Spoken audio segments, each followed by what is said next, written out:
Good morning students. आज का हमारा टॉपिक है महिलाओं के उत्थान के लिए सरकारी उपाय। पिछले वीडियो में हमने पढ़ा कि किस तरह से जो लैंगिक असमानता है वो समाज में पाई जाती है। महिलाओं और पुरुषों में अनेक असमानताएं पाई जाती है। श्रम के रूप में असमानता है कि श्रम है वो महिलाओं के बराबर करने के बाद में भी उनको कम मजदूरी दी जाती है। अनेक कार्य क्षेत्र में उनको जाने से रोका जाता है जो पारंपरिक धारणाएं हैं उनके अनुसार। उसके अलावा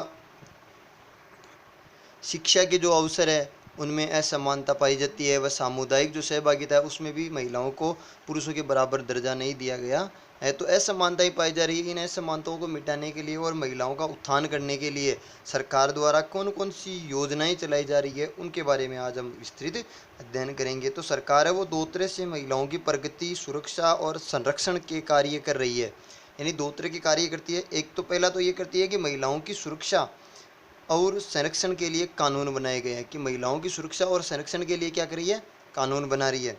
दूसरा है महिलाओं की प्रगति के लिए अनेक योजनाएं चलाई जा रही है, यानी उनकी प्रगति के लिए योजना चला रही है। संरक्षण के लिए तो कानून बनाए रहे हैं उनकी सुरक्षा और संरक्षण के लिए, और उनकी प्रगति हो, उनका विकास हो, इसके लिए अनेक योजनाएं चला रही है। सरकार ने सामाजिक कुप्रथाओं के विरुद्ध दहेज प्रथा निषेध कानून, बाल विवाह निषेध कानून, सती प्रथा निषेध कानून जैसी कानून बनाकर इन्हें दंडनीय अपराध घोषित किया है। यानी जो पारंपरिक जो धारणाएं थी, प्रथाएं थी, कुप्रथाएं थी समाज की, उन प्रथाओं को मिटाने के लिए सरकार ने दंडनीय कानून है उनको अपराध घोषित किया है। और अगर ऐसी कोई घटना होती है तो सजा का प्रावधान रखा है। दूसरा है महिलाओं के विरुद्ध घरेलू हिंसा की रोकथाम के लिए दंडात्मक कानून बनाए गए हैं। यानी घरेलू हिंसा है, उनके साथ मारपीट है, दहेज के लिए प्रताड़ित करना है, ऐसी जो घरेलू हिंसा की जो घटनाएं हैं उनकी रोकथाम के लिए सरकार ने उनके विरुद्ध दंडनीय अपराध घोषित किया है। उसके खिलाफ कानून बनाकर उसे एक दंडनीय अपराध घोषित किया है। पंचायती राज व्यवस्था और नगरीय निकायों में चुनाव में महिलाओं के लिए राजस्थान में 33% स्थान आरक्षित कर दिए गए हैं। कि पिछले वीडियो में हमने पढ़ा था कि सार्वजनिक जो सहभागिता है उसमें महिलाओं का स्थान नगण्य है, और खासकर राजनीति के क्षेत्र में बिल्कुल नगण्य माना गया था। तो इसलिए सरकार ने 33% जो स्थान है पंचायती राज व्यवस्था और नगरीय निकाय है, जो शहरी सरकार है वह ग्रामीण सरकार है, उनमें 33% जो स्थान है वो राजस्थान सरकार ने महिलाओं के लिए आरक्षित किए हैं। इसके अलावा अनेक जो सरकारी नौकरियां हैं उनमें भी महिलाओं के लिए निश्चित स्थान आरक्षित किए गए हैं। महिलाओं समस्याओं के हल के मदद के लिए राष्ट्रीय एवं राज्य महिला आयोग बनाए गए हैं, कि महिलाओं की जो समस्याएं हैं और उनके समाधान के लिए, उनकी मदद के लिए राष्ट्रीय और राज्य महिला आयोग का निर्माण किया गया है, उनका बनाए गए हैं। अब राज्य महिला आयोग में महिलाओं के अधिकारों के उल्लंघन होने पर या हनन होने के मामले हैं, घरेलू हिंसा है, दहेज है, यौन अपराध है, पुलिस द्वारा असहयोग है, लैंगिक भेदभाव है, साइबर अपराध है आदि की शिकायत की जा सकती है। उनमें शिकायत कर सकते हैं, और महिलाएं हैं उनमें अपने समस्या है वो उनको बता सकती है, शिकायत दर्ज करवा सकती है, जिसमें सरकार है वो उनका सहयोग करती है। इसके लिए निःशुल्क टेलीफोन नंबर भी सरकार द्वारा चलाए गए हैं। बाल कल्याण में हेल्पलाइन नंबर है 1098, और महिला हेल्पलाइन नंबर है 1090। दूसरा है 1095 या 112। इसके अलावा सरकार महिला जननी सुरक्षा के लिए निःशुल्क जो एम्बुलेंस सेवा है 104 नंबर है वो भी है सरकार द्वारा जो चलाई जा रही है, जिसमें निःशुल्क एम्बुलेंस उपलब्ध करवाई जाती है। सरकारी नौकरियों में महिलाओं के लिए पद आरक्षित कर दिए गए हैं, यानी सरकारी नौकरियों में भी महिलाओं के लिए निश्चित पद आरक्षित कर दिए गए हैं, जिससे उनको है वो सरकारी नौकरी समय पर उनके आगे बढ़ने का अवसर प्राप्त हो सके। समान कार्य के लिए के समान मजदूरी का कानून भी बनाया गया है। श्रम के जो असमानता के बारे में जब हमने पढ़ा था तो उसमें बताया गया था कि महिलाएं कार्य बराबर करती हैं, बराबर समय काम करने के बाद भी उनको मजदूरी है वो कम दी जाती है। तो इसलिए अब समान काम के लिए एक कानून के लिए एक जैसा काम करने वाले को एक जैसी मजदूरी का कानून बनाया गया है, उसमें भेदभाव नहीं किया जा सकता है। इस प्रकार सरकार द्वारा अनेक प्रकार के प्रयास किए जा रहे हैं। अब दूसरा है महिला उत्थान के लिए या नारी उत्थान के लिए सरकार द्वारा कौन कौन सी योजनाएं चलाई जा रही है। तो एक तो है प्रत्येक जिला में महिला ताला और महिला सलाह है वह सुरक्षा केंद्रों का गठन किया गया है। यानी हर जितने भी जिले हैं उन सभी जिलों में महिला थानों की स्थापना की गई है और उनकी सलाह और सुरक्षा केंद्रों का भी गठन किया गया है, ताकि महिलाएं हैं वो अपनी जो समस्या है वो उन तक पहुंचा सके। अपने खिलाफ जब भी कोई अपराध वगैरह होता है तो वो महिला थानों में अपनी जो है वो मुकदमा दर्ज करवा सकती है, और महिलाएं हैं वो एक दूसरे महिला पुलिस है वो उनकी सहायता करती है। शिक्षा के प्रोत्साहन के लिए छात्रवृत्ति व अन्य सुविधाएं देना तथा 9वीं कक्षा में प्रवेश लेने वाली लड़कियों को साइकिल देना। शैक्षिक रूप से पिछड़े उपखंडों में आवासीय विद्यालय संचालित किए जा रहे हैं कि शिक्षा को प्रोत्साहन देने के लिए उनको अनेक प्रकार की छात्रवृत्ति दी जाती है। जैसे 10वीं और 12वीं कक्षा में 75% से ऊपर अंक आने पर बालिकाओं को गार्गी पुरस्कार की राशि वितरण की जाती है, उनको गार्गी पुरस्कार दिया जाता है।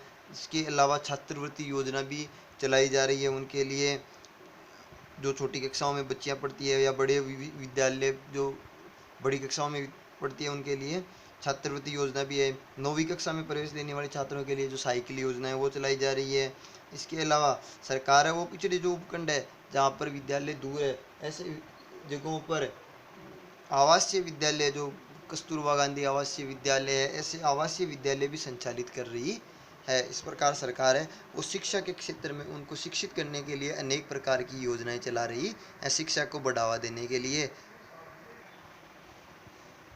अब नेक्स्ट है रोजगार का प्रशिक्षण देना और रोजगार हेतु ऋण उपलब्ध करवाना। यानी महिलाओं को रोजगार के लिए कौशल विकास की अनेक योजनाएं चलाई जा रही है। इसमें महिलाओं को निःशुल्क प्रशिक्षण दिया जाता है और उनको अपना रोजगार स्थापित करने के लिए स्वरोजगार के लिए सरकार है वो ऋण भी उपलब्ध करवाती है। जैसे RKCL है वो महिलाओं को जो 33% जो महिलाएं हैं जो पिछड़े वर्ग की महिलाएं हैं उनको फ्री करवाया जाता है। इसके अलावा महिला के नाम पर संपत्ति की रजिस्ट्री करवाने पर छूट दी जाती है। यानी अगर सर जमीन वगैरह है जो भी संपत्ति है वो खरीदते हैं तो महिला के नाम पर अगर उसको करवाते हैं तो उसके शुल्क में छूट दी जाती है। यानी 70% ही शुल्क लगता है, 30% छूट रहती है, छूट का प्रावधान रखा गया है। गरीब परिवारों को मकान के लिए निःशुल्क जमीन महिला के नाम से आवंटित की जाती है। जो BPL है जिनके पास घर नहीं है रहने के लिए, जो पिछड़े वर्ग वाले हैं उनके ऐसे परिवारों के लिए महिला के नाम से उनको घर बनाने के लिए ज़मीन आवंटित की जाती है सरकार द्वारा। बालिका की उच्च शिक्षा के लिए बचत द्वारा धन जुटाने हेतु सुकन्या समृद्धि योजना प्रारंभ की गई है। यानी सुकन्या समृद्धि योजना भी चलाई जा रही है सरकार द्वारा, जिसमें बालिका शिक्षा के लिए उच्च जो शिक्षा है वो आसानी से प्राप्त कर सके। इसके लिए कुछ मैक्सिमम राशि निश्चित की गई है, उतनी एक साल में जमा करवानी होती है। इसके कारण 18 वर्ष की उम्र होने पर उसको एक मुश्त राशि है वो मिल जाती है। भामाशाह योजना में परिवार का मुखिया महिला को बनाना। यानी अब भामाशाह योजना का नाम बदलकर अब जन आधार योजना कर दिया गया है। तो इसमें परिवार का जो मुखिया है वो महिला को ही बनाया जाता है, जिससे अनेक जो सुविधाएं जो है उनका लाभ वो महिलाओं को ही मिलता है, परिवार का मुखिया माना जाता है। और जन धन योजना जैसी बचत जो बैंक की योजना है वो सरकार द्वारा महिलाओं के कल्याण के लिए चलाई जा रही है। नेक्स्ट है महिला बाल और कल्याण के लिए जननी सुरक्षा योजना जैसी अनेक योजनाएं चलाई जा रही है। यानी महिला और बाल कल्याण विभाग है उसके द्वारा जननी सुरक्षा योजना भी चलाई जा रही है। यानी 104 नंबर डायल वो निःशुल्क नंबर है, उसके ऊपर अगर कॉल करते हैं तो उसके ऊपर जो शिशु और महिला के लिए निःशुल्क जो एम्बुलेंस सुविधा उपलब्ध कराई जाती है। इसके अलावा महिला बाल विभाग द्वारा जो आंगनबाड़ी केंद्र है उनके अंदर महिलाओं के लिए पोषाहार की व्यवस्था की गई है और अन्य प्रकार के कई योजनाएं चालू की जा रही है। लिंगानुपात में समानता लाने के लिए बेटी बचाओ बेटी पढ़ाओ अभियान चलाया जा रहा है। यानी लिंगानुपात में समानता रहे, क्योंकि भारत का जो लिंगानुपात है वो दिन प्रतिदिन गिर रहा है, तो इसलिए लिंगानुपात बढ़े उसके लिए सरकार है वो बेटी बचाओ बेटी पढ़ाओ योजना चला रही है, ताकि लिंग जो लिंगों का अनुपात है वो बढ़ाया जा सके, उनके बीच का अंतर है वो कम किया जा सके।